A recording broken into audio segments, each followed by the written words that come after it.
ayan nga, kung nanghihinayang kang itapon yan kasi pwede pa naman and nangingilaw lang and nangingitim lang siya. So ayan gagawin nyo. Kung may sunrox dyan sa bahay nyo, kunin nyo at lagyan mo siya. Ibabad mo siya ng ilang minuto. Pero mas maganda sana kung all overnight.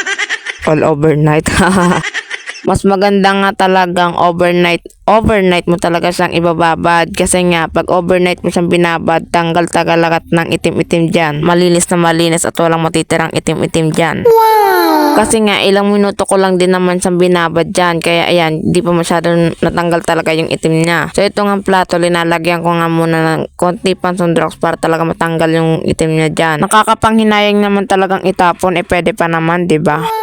Wow, ang dami nating nalalaman ngayon na dati wala ka naman alam sa gawaing bahay, Charis.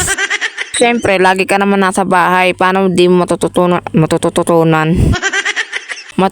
yung mga gawaing bahay, di ba? Nabulol pa nga ako sa sinasabi ko, Diyos ko po. Nagpainit pala muna ako ng tubig dyan na ilalagay ko nga dun sa plato. So, ito nga po yung before and ito yung after. Wow! O, diba? Imbis na itapon, ba't di na lang ayusin or linisan para wala, magamit pa natin. Sayang naman kasi talaga kung itatapon natin. Ibang-iba na nga siya kanina. Pinakita ko sa inyo, sobrang itim talaga at nangingilaw. So, ayan nga, maputing-maputi na siya. Kaya minsan nahihiya talaga akong ipakita sa inyo yung mga plato namin kasi nga ganun talaga siya kaitim. Diyos ko po.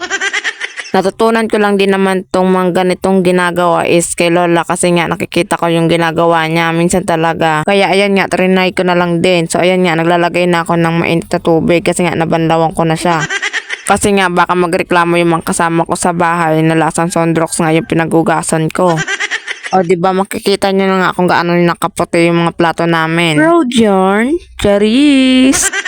So ayan nga, malinis na naman, makakapagpahinga na naman tayo ng matiwasay. Abangan nyo nga po pala pag may makeover ko dyan sa kusina namin dyan. Pagagandahin ko pa siya, waiting nyo lang po.